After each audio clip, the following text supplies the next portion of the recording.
No habrá ajuste, dicen, hay que bajar el déficit, hay que acumular reservas y hay que llegar al déficit cero. ¿Cómo se va a hacer? Bueno, tal vez algún especialista nos pueda ayudar. Miguel, contanos un poquito con quién estás. Efectivamente, Agustín, buenas tardes. Estamos con Oscar Lieberman y son muchas las preguntas que surgen a partir de lo enunciado por el presidente de la Nación, sobre todo porque el análisis previo de este discurso, el análisis a priori, indica una divisoria de aguas entre quienes están de acuerdo con lo que se propuso y quienes no están de acuerdo con lo que se logró, sobre todo por un punto que es vital para tener en cuenta. Oscar, buenas tardes. Y la pregunta es, ¿este acuerdo no se podría haber hecho antes? Sí, claro, este acuerdo se podría haber hecho hace 2 años y nos hubiéramos evitado un endeudamiento mucho mayor. Eso es indudable. De cualquier manera, bienvenido que se haga ahora, en lugar de no hacerlo, porque toda esta tensión de estos 2 años con mayor endeudamiento y con este riesgo inminente de tener un quiebre y entrar en un nuevo default era dramático, era chocarse una pared. El que lleguemos a este acuerdo nos saca por lo menos de agenda ese problema y nos vuelve a meter en una agenda que va por el camino de ordenar la economía. Recién Fernando Rentería hacía un raconto de lo dicho por el presidente y lo expresado y negociado por el ministro Guzmán, y se hablaba de la posibilidad de que el déficit fiscal sea cero en 2025. ¿Cómo se llega a un déficit fiscal cero? Bueno, para llegar a déficit cero en 2025 lo que hay que hacer es ajustar. Y lo que va a hacer este gobierno va a ser ajustar. Un ajuste muy fuerte porque es un ajuste que va a ir bajando paulatinamente de un punto porcentual del PBI y en algunos años un poco más, en otros años un poco menos.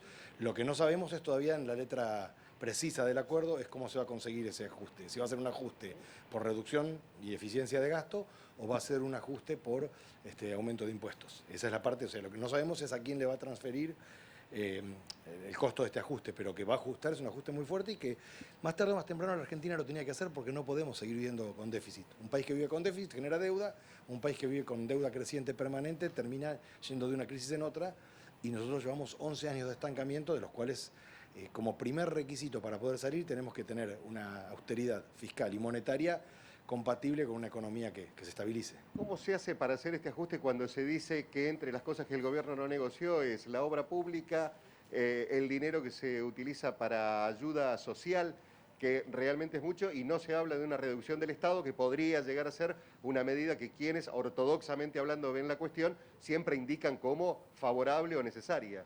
Bueno, eso es lo que no sabemos porque todavía no se conocen detalles.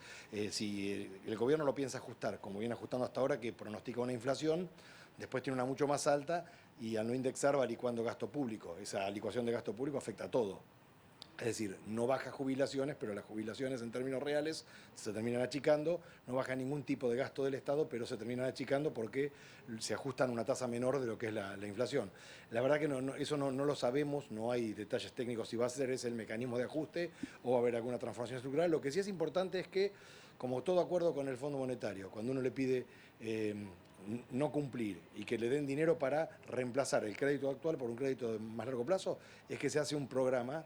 Son dos situaciones, dos programas distintos. Una cosa es el acuerdo de facilidades extendidas, que es a 12 años, 10 años, 3 años, y el programa, que es un programa a 2 años y medio, como dijo el ministro, durante el cual periódicamente, cada vez que tenga un vencimiento de la Argentina, va a venir una misión del fondo a auditar que las metas que la Argentina propone cumplir se hayan cumplido, y si se cumplieron, nos adelantará el dinero para cancelar el pago del vencimiento. Entonces, nos vamos a enterar cómo funciona esto además cuando podamos ver los detalles del acuerdo y cuando mes por mes o trimestre por trimestre tengamos que rendir cuentas de que estamos cumpliendo aquello que se firmó en el acuerdo. ¿Y cuál va a ser el destino del tipo de cambio en esta situación?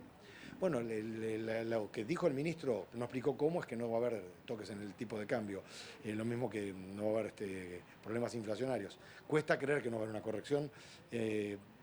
Me gustaría ver muchos más los detalles del acuerdo porque no me imagino un acuerdo de facilidades extendidas a tan largo plazo con este sistema de varios dólares. Me imagino que ya de movida se va a empezar a corregir un poco todo este tema del cepo y algunas regulaciones intermedias. Pero las vamos a conocer cuando, más allá del discurso político del presidente y el discurso mitad técnico, mitad político del ministro, podamos ver el acuerdo en detalle.